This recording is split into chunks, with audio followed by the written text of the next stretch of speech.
Hey, what is going on, guys? My name is Hazeeq and welcome back to another Black Ops 3 Zombies Revelations video. Now, the Easter egg has been solved and we have the ending cutscene, but I might sound a bit sick in this video because I really am a bit sick. So we're going to break down the ending cutscene and hopefully you enjoy, guys. So leave a like and let's get straight into it. So first of all, we can see 5 toys around the summoning key. Now, in my opinion, these 5 toys represent the 5 children that we originally had in the house, which is Samantha and the 4 original characters, Takeo, Nikolai, Dempsey, and Richtofen. And with these toys and their souls, that's how we can kind of save them in their younger versions. So basically, with the help of the summoning key and the 5 toys, we are able to preserve the children's souls, which is exactly what is happening in the scene. Then Sophia and Maxis take control of the summoning key and head on to the Apothecan's son, and that's how they delete the Apothecans from existence and from this universe. So Sophia and Maxis, the summoning key, with the souls of the young Richtofen, Takeo, Dempsey, and Samantha, went into the Apothecan's son. We're not sure if any of them survived.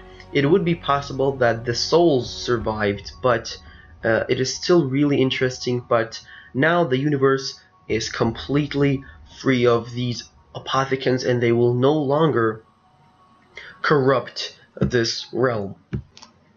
So now the goal is achieved. And what's next? What's going to happen with our characters? Now, in the next scene, Dr. Monty goes on telling how the universe is free of the Apothecans, which was the goal, and it was achieved. But he says that these 4 characters aren't supposed to be here because once we close off all the other universes, as they cease, these 4 characters must fade away with them. However, it is now explained that the blood vials were actually to prevent that from happening. So they went on and took some blood vials from Mob of the Dead. Specifically, Richtofen has Sal's DeLuca blood vials, and the other Mob of the Dead character, I always forget his name, guys, but it is now explained that the purpose of the blood vials was actually to prevent our 4 characters from fading away after we close off all the other universes.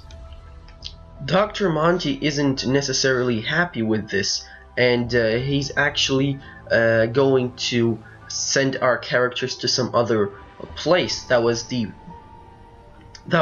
thing that Richtofen proposed. But here in this scene we see that Takeo and Nikolai, it seems that Nikolai prevented or stopped Takeo from pulling out his katana and going to kill him, because I think it's impossible to kill Dr. Monty.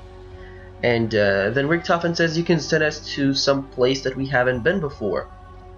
Then Dr. Monty says that it's better if I just delete you from this from existence, right? And this starts happening, and Dr. Monty says that this works perfectly. So the blood vials is a paradox that Dr. Monty speaks of. Essentially, it is something happening which is impossible to happen. So the blood vials aren't supposed to be in here because they're from the universe that has been closed off after defeating the Apothecans. And this is exactly what upsets Dr. Monty, because this is sort of a bridge to the other universes, and we don't want any of that happening again. So the characters must be deleted from this realm in order for it to be set right. So in this scene we're shown the original 4 characters, the Primis, and I believe this is when they defeated the Apothecans in the Great Battle with the original staffs. And this, I believe, is northern France, just because of the outline of the Origins mound you can see in the background, but they are being worshipped like gods after defeating the Apothecans and saving everyone. And this is really interesting. So Dr. Monty sent them back to be the Primis, and this all makes sense now. This is a loophole. This is a full circle that our characters have been going on for maybe 100 years, we don't know, but it is a circle. So when Dr. Monty sent them back to be Primis, he actually created a circle, a loophole, without realizing it. And this all makes sense now. This doesn't happen for the first time. It did not happen for the first time. Now this makes sense why we have the stages for our Primis characters all over the place.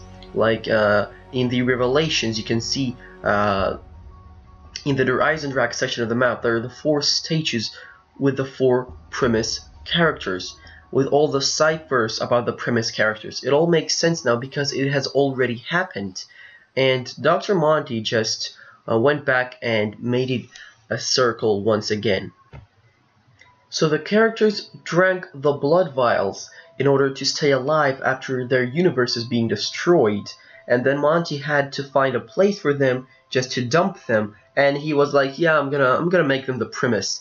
And by doing that, he created a cycle, and this cycle will keep on going on unless it is broken. And I believe to break it, the characters do not have to drink the blood vials after the Revelations. They have to be disappeared.